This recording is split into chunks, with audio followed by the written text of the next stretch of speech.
اگر تمہیں شہر میں رہ کے اسٹڈی کرنی ہے تو کوئی ہاسٹل میں نہیں جانا، بلکہ تم اپنے شوہر کے ساتھ وہاں پہ رہ کے اسٹڈی کرو گی۔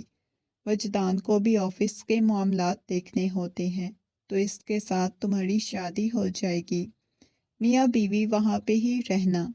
یہ سن کے تو باقی سب کا دماغ گھوم گیا، یہ آپ کیا کہہ رہے ہیں؟ منال تو گھر کی رونق ہے، رونق جب ہاسٹل چلی جائے گی تب آپ لوگوں کو نہیں پتا ہوتا۔ سب کی نگاہیں منال کے بھائی نے اور وجدان کے بھائی نے کچھ کہنا چاہا تھا آقا جان کو کہ یہ غلط ہے، وہ ابھی چھوٹی ہے، مگر انہوں نے کوئی بات نہیں سنی۔ اگر یہ آگے اسٹڈی کرنا چاہتی ہے تو اسے وجدان کے ساتھ شادی کرنی ہوگی۔ بھائی جان کہنے لگے مجھے تو کوئی مسئلہ نہیں۔ منال نے وجدان کی طرف دیکھا، کہنے لگی لالا آپ کیسے ایسا کہہ سکتے ہیں، میں آپ سے شادی نہیں کر سکتی۔ مگر اس نے کوئی جواب نہیں دیا۔ سب مان چکے تھے مگر منال نہیں مان رہی تھی۔ رات کا وقت تھا، وہ وجدان کے کمرے میں آئی۔ لالا آپ کو پتہ ہے مجھے اسٹڈی کرنے کا بہت زیادہ شوق ہے، وہ روتے ہوئے بولی۔ تو وجدان اس کے آنسوؤں کو صاف کیا۔ تو کیوں پریشان ہو رہی ہو تمہارا مسئلہ حل ہو گیا ہے نا، مجھ سے شادی کر لو۔ پھر لالا میں آپ سے شادی کر لوں؟ آپ کو پتہ ہے آپ عمر میں مجھ سے کتنے زیادہ بڑے ہیں، کیا تمہیں میرا عمر میں بڑا ہونا پرابلم دے رہا ہے؟ وہ نفی میں سر ہلانے لگی۔ پھر کیا ہے بتاؤ مجھے، اس کے چہرے کو اپنے ہاتھوں کے پیالے میں بھرتے ہوئے پوچھنے لگا۔ لالا آپ کو نہیں پتا آپ مجھ سے بڑے ہیں نا؟ تو ٹھیک ہے، بس میں زیادہ بڑا ہو جاؤں گا۔ جب تم بڑی ہو جاؤ گی، اسٹڈی مکمل کر لو گی، اس کے بعد میں تمہیں طلاق دے دوں گا، پھر تمہاری مرضی سے شادی ہو جائے گی۔ سچ میں لالا؟ اس کی بات سن کے اس کی آنکھوں میں چمک آئی تو اس نے اس بات میں سر ہلا دیا۔ ٹھیک ہے، پھر مجھے آپ کے ساتھ شادی کرنا منظور ہے۔ پھر میں شادی کی تیاریاں زور و شور سے چل رہی تھی، مگر وہ تو اپنے خواب سجا رہی تھی۔ اسے ڈاکٹر بننا تھا اور بہت سارے خواب سجائے بیٹھی ہوئی تھی۔ آج اس کی مہندی تھی، وہ اپنی دوستوں کے درمیان وہ بیٹھا ہوا تھا۔ ایک دوست کہنے لگا وجدان یار تم نے اچھا کیا، وہ عمر میں تم سے بہت زیادہ چھوٹی ہے، کیا تم بھی شادی کر کے بھول ہی جاؤ گے، اسٹڈی کرنی ہے اس نے۔ اس کا ایک کزن بولا تو اس کی بات سن کے وہ لب بھینچ کے کہنے لگا دیکھو میں اس ٹاپک پہ کوئی بات نہیں کرنا چاہتا، جبکہ وہ جانتا تھا کہ اس کے دماغ میں کیا چل رہا ہے۔ وہ تو اپنے تمام حق لینے والا تھا، وہ بھلا کہاں چھوڑنے والا تھا۔ حیرت تو منال کو تب ہوئی جب اسے اندازہ ہوا کہ اس نے رخصت ہو کے واپس حویلی نہیں جانا، بلکہ اس کے ساتھ شہر والے گھر جانا ہے۔ یہ سن کے تو اس کا دماغ ہی گھوم گیا۔ روتے ہوئے اپنی مما کی طرف دیکھنے لگی۔ کرن بیگم نے جھک کے اس کی پیشانی پہ بوسہ دیا۔ بیٹا ایک دن لڑکی کو رخصت ہو کے اپنے شوہر کے پاس جانا ہوتا ہے، وجدان کے ساتھ بھی تمہاری شادی ہونی تھی، تم نے اس کے ساتھ رخصت ہو کے جانا ہی تو تھا، اب کیوں پریشان ہو رہی ہو؟ وہ محبت بھرے انداز میں بولی تو ان کی بات سن کے وہ لب بھینچ گئی۔ تھوڑی دیر رکی، نہ جانے کتنی دیر تک وہ اپنے ماما بابا کے گلے سے لگ کے روتی رہی تھی۔ وہ لمحہ بھی آ گیا جب وہ دلہن بنی اس کے کمرے میں بیٹھی ہوئی تھی۔ اس پورے بڑے سے گھر میں ان دونوں کے سوا کوئی بھی نہیں تھا۔ اس کا دل بہت بری طرح سے دھڑک رہا تھا۔ اس کی مما نے جو باتیں اس سے بولی تھی وہ ساری اس کے ذہن میں گونج رہی تھی۔ اسے ڈر لگ رہا تھا، مگر اگلے ہی لمحے وہ خود کو ریلیکس کرنے لگی۔ کبھی کوئی تعلق نہیں بنائیں گے لالا، کبھی بھی میں ایسا تعلق نہیں بناؤں گی۔ وہ یہی سوچے جا رہی تھی جب کمرے کا دروازہ کھلنے کی آواز آئی۔ اس نے نگاہیں اٹھا کے دیکھا تو وہ سامنے ہی کھڑا ہوا تھا۔ اس کے لبوں پہ ہلکی سی مسکراہٹ بکھری ہوئی تھی۔ ایک ایک قدم چلتا اس کے قریب آیا۔ اس کے ہاتھوں پہ مہندی لگی ہوئی تھی۔ وہ اپنی مہندی کو دیکھ رہی تھی۔ جیسے ہی اس کے پاس آیا، اس کے مہندی سے بھرے ہوئے ہاتھوں کو پکڑ کے اپنے لبوں سے لگایا تو وجدان کی مونچھوں کی چبھن اپنے ہاتھوں پہ محسوس کر کے اس کا دل بہت شدت سے دھڑکا۔ وہ اپنے ہاتھ کو پیچھے کرنے لگی جب اچانک وجدان نے اسے زور سے کھینچا تو وہ پکے ہوئے پھل کی مانند اس کی گود میں آ گری۔ یہ آپ کیا کر رہی ہیں؟ وہ کانپتی ہوئی آواز میں بولی۔ محبت کرنے لگا ہوں، اس کے کان میں سرگوشیانہ انداز میں بولا تو اس کے لب اس کے کان کی لو سے ٹکرا رہے تھے۔ لالا، یہ آپ کیا کر رہے ہیں؟ اس کی آنکھوں میں پانی تیرنے لگا، مگر وہ اس کی بات کا جواب نہیں دے رہا تھا۔ اس کے اوپر شدتیں لٹانے لگا۔ لالا پلیز، وہ ڈرتے ہوئے بولی تھی۔ لالا لالا کہنا بند کرو، میں تمہارا شوہر بن چکا ہوں۔ یہ کہتے ہوئے اس کی کمر کو جکڑا تھا۔ آپ نے مجھے کیا بولا تھا کہ ہم دونوں کے درمیان ایسا کوئی تعلق نہیں ہوگا، ایسا کوئی رشتہ نہیں ہوگا۔ اس کے باوجود آپ میرے ساتھ ایسا کیوں کر رہے ہیں؟ وہ روتے ہوئے بولی تو اس کی بات سن کے وہ نرمی سے مسکرا دیا۔ تمہیں پتہ ہے میں تم سے بہت زیادہ محبت کرتا ہوں۔ میں تو ہمیشہ سے تمہیں حاصل کرنا چاہتا تھا، لیکن آپ نے بولا تھا نا کہ بعد میں میری مرضی سے شادی ہو جائے گی، پھر آپ ایسا کیوں کر رہے ہیں؟ اس کی بات سن کے وہ نرمی سے مسکرایا۔ کیسا کر رہا ہوں؟ نہیں، مجھے نہیں آپ کے پاس آنا، ایسے تو میری اسٹڈی ضائع ہو جائے گی، میں ڈاکٹر نہیں بن پاؤں گی، بعد میں بچے ہو جائیں گے۔ اچھا، تمہیں پتہ ہے بچے بھی ہوتے ہیں؟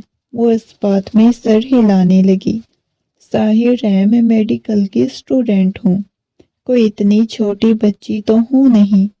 اچھا، چھوٹی بچی نہیں ہو، لیکن میری گود میں بیٹھ کے پتہ چلتا تھا تم چھوٹی نہیں ہو۔ مرد کے جذبات کیا ہوتے ہیں تب تمہیں نہیں پتہ ہوتا تھا؟ جب تم آ کے میرے اوپر بیٹھ جاتی تھی تب تمہیں نہیں پتہ ہوتا تھا مرد کے کیا جذبات ہوتے ہیں؟ آج اگر میں اس مقام پہ ہوں کہ تم سے اپنا حق لینا چاہتا ہوں تو اس کی ذمہ دار تم ہو۔ یہ کہتے ہوئے اس کے اوپر جھک چکا تھا۔ اس کے لبوں کو اپنی دسترس میں لیا تو وہ ضبط سے اپنی آنکھیں بند کر کے بیڈ شیٹ کو اس نے اپنے ہاتھوں میں دبوچ لیا، لیکن وہ اس کے ہاتھوں کی انگلیوں میں اپنی انگلیاں پیوست کرتا ہوا اس کے قریب آ گیا تھا، اس کے اوپر جھکتا چلا جا رہا تھا۔ وہ اپنی آنکھیں بند کرتے ہوئے اپنا آپ اس کے حوالے کر گئی۔ اس کی آنکھوں میں سے آنسو بہنے لگے۔ دونوں کی بھاری سانسوں کی آواز کمرے میں گونج رہی تھی۔ صبح تک وہ بخار میں تپ رہی تھی۔ اسے بہت تیز بخار تھا۔ اس نے تکیے میں منہ چھپایا ہوا تھا۔ اس کے پہلے سے بھیگے ہوئے بال دیکھ کے اسے اندازہ ہوا تھا کہ وہ پہلے ہی شاور لے چکی ہے، جبکہ اس کی پیشانی پہ بوسہ دیا۔ میری جان، منال، اس نے نرمی سے منال کے ہاتھ کو پکڑ کے اپنے لبوں سے لگایا تو منال نے ہلکی ہلکی آنکھیں کھول کے دیکھا۔ اس کا چہرہ لال سرخ ہو رہا تھا۔ ارے میرا بچہ، آپ کو اتنا تیز بخار ہو گیا ابھی سے؟ ابھی تو میں نے کیا بھی کچھ نہیں، وہ اس کے کان میں سرگوشیانہ انداز میں بولا۔ اس کے کان کی لو کو اپنے دانتوں تلے دبائے۔ وہ اس کی کمر پہ اپنے ناخن کاٹ چکی تھی۔ نہیں کرینا پلیز، پیچھے ہٹیں۔ اسے پیچھے کرنے کی کوشش کرنے لگی۔ تمہیں پتہ ہے میں کتنا زیادہ رومانس پسند ہوں۔ یہ کہتے ہوئے اس کے ہاتھوں کی انگلیوں میں اپنی انگلیاں پیوست کی۔ وہ آنکھیں بند کر گئی۔ اس کی آنکھ سے ایک آنسو نکلا تو اسے بے مول ہونے سے بچا لیا، اپنے لبوں سے چوم لیا۔ اگلے ہی لمحے مسکراتا ہوا اس سے الگ ہوا۔ نہیں میری جان، بس مذاق کر رہا تھا، اتنا ہی ہوتا ہے۔ چلو شاباش اٹھ جاؤ۔ اس کے بعد اس نے اپنے قریب آنے کی کوشش نہیں کی تھی۔ ولیمے کے فنکشن کے بعد بھی اس کا بہت زیادہ خیال رکھ رہا تھا، کیونکہ اسے بہت تیز بخار تھا۔ اس کی حویلی لیتے آؤ، مما نے بولا تھا کہ اسے حویلی لیتے آؤ، مگر اس نے کہا نہیں، میں اس کا خیال رکھ لوں گا۔ 2-3 دن تک تو اسے بخار رہا۔ اس کے بعد اس نے کالج شروع کر دیا۔ میڈیکل کالج میں اس کا ایڈمیشن ہو چکا تھا اور وہ کئی گھنٹے تک اسے پڑھاتا۔ اس نے بھی میڈیکل ہی کیا تھا، مگر اسے بزنس کا شوق تھا، اس وجہ سے وہ بزنس والی فیلڈ میں چلا گیا۔ رات کا وقت تھا، اس کی گود میں بیٹھی پڑ رہی تھی اور وہ بیک گراؤنڈ سے ٹیک لگائے بیٹھا ہوا تھا۔ کیا پڑھنے بیٹھ گئی ہو؟ یہ کتاب مجھے پکڑاؤ اور سائڈ پہ ہو جاؤ، اس کو مجھے ٹائم دو۔ یہ کہتے ہوئے اسے اپنے قریب کر لیا، اس کی طرف اپنا چہرہ کرتے ہوئے اس کے گلے میں باہیں ڈالی۔ آپ کو باتیں کرنی ہیں؟ ایویں میں فیل ہو جاؤں گی۔ اس کی آنکھوں میں دیکھتے ہوئے بولی، نہیں ہوتی فیل۔ اس کی کمر پہ ہاتھ رکھتے ہوئے مزید اسے اپنے قریب کر گیا تھا۔ پاگل ہے کیا؟ وہ سنجیدگی سے بولی۔ ہاں پاگل ہی تو ہوں۔ اس کی دھڑکنیں مقابل کے سینے میں دھڑک رہی تھی۔ وہ اس کے اتنا قریب تھی کہ دونوں کے درمیان فاصلہ نہیں تھا۔ اگلے ہی لمحے اس کے بالوں میں اپنی انگلیاں پھنساتا ہوا اس کے اوپر جھکا تو وہ آنکھیں بند کر گئی تھی۔ جب اسے الگ ہوا تو اس کا چہرہ شرم سے لال ہو رہا تھا۔ میں جاتا ہوں یار، ہمارا بیبی بھی ہونا چاہیے۔ پتہ نہیں کیوں یار، عجیب سی تڑپ ہے کہ کوئی مجھے بابا بابا بولے۔ اس کی بات سن کے منال کا چہرہ شرم سے لال سرخ ہو گیا۔ آپ کو شرم نہیں آتی؟ ابھی مجھے اسٹڈی کرنی ہے، مجھے بہت کچھ کرنا ہے، لیکن میں چاہتا ہوں کہ کچھ بھی نہ کرو۔ یہ کہتے ہوئے اس کے اوپر جھک گیا۔ ہٹے نا پلیز۔ اس کے سینے پہ ہاتھ رکھتے ہوئے اسے خود سے الگ کیا، مگر وہ بھلا کہاں اس کی بات سننے والا تھا۔ وہ تنہا اس کے پاس تھی، اس کے حصار میں تھی۔ وہ بھلا کیسے اسے چھوڑ سکتا تھا، کیسے اس پہ اپنا حق بخش سکتا تھا۔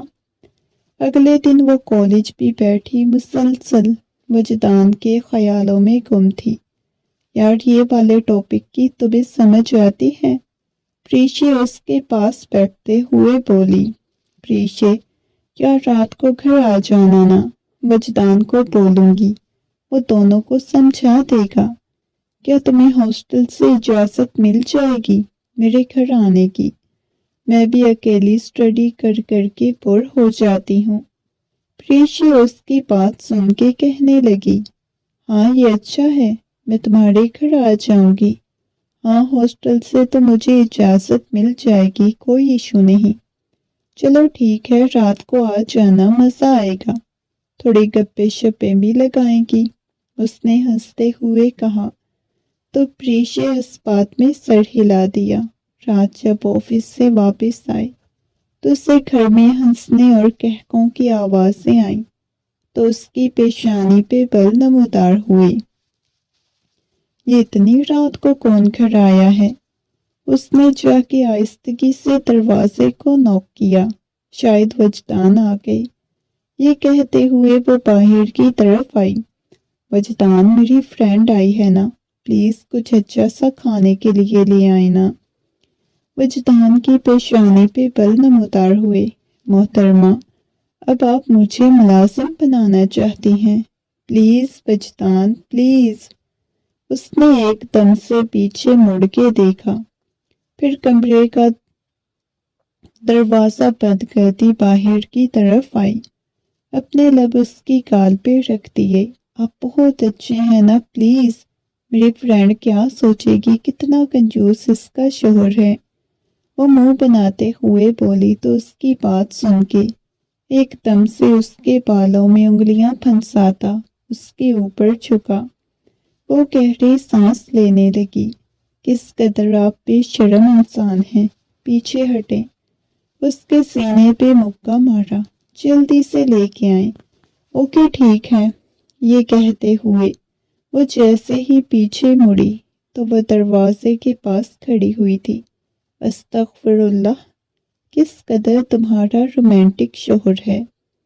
اس کا چہرہ شرم سے لال سرخ ہو گیا۔ نہیں، ہم تو ایک دوسرے سے بہت زیادہ محبت کرتے ہیں۔ وہ مسکراتے ہوئے بولی، اچھا ایسی بات ہے، ہاں تو اور کیا، میں بہت زیادہ خوش قسمت ہوں، بہت وفادار مرد ملا ہے۔ بیوی کے ساتھ ہوتے ہیں، باہر پتہ نہیں کتنی انہوں نے معشوقیں رکھی ہوتی ہیں۔ نہیں جی، میرا وجدان بالکل بھی ایسا نہیں۔ خبردار جو آج کے بعد تم نے وجدان کے بارے میں ایسی بات کرنے کی کوشش کی۔ وہ مسکرائی، نہیں بھلا میں نے کیوں تمہارے وجدان کے بارے میں ایسی بات کرنی ہے، مذاق لگی ہوئی تھی۔ اس کے بعد پھر پریشے کا معمول بن چکا تھا، وہ ہر دوسرے دن ان کے گھر آ جاتی تھی اور وہ بھی پریشے کے ساتھ بہت اچھا وقت گزارتی تھی۔ پچھلے کچھ دنوں سے وہ نوٹ کر رہی تھی، وجدان کا رویہ اس کے ساتھ بہت عجیب ہوتا جا رہا تھا، اس سے دور دور رہنے لگا تھا۔ آج وہ تو کالج چلی گئی تھی، مگر وجدان آفس نہیں گیا تھا۔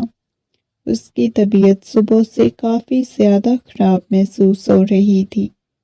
اچانک سے دروازے پہ ہلکی سی دستک ہوئی، دروازہ کھلا۔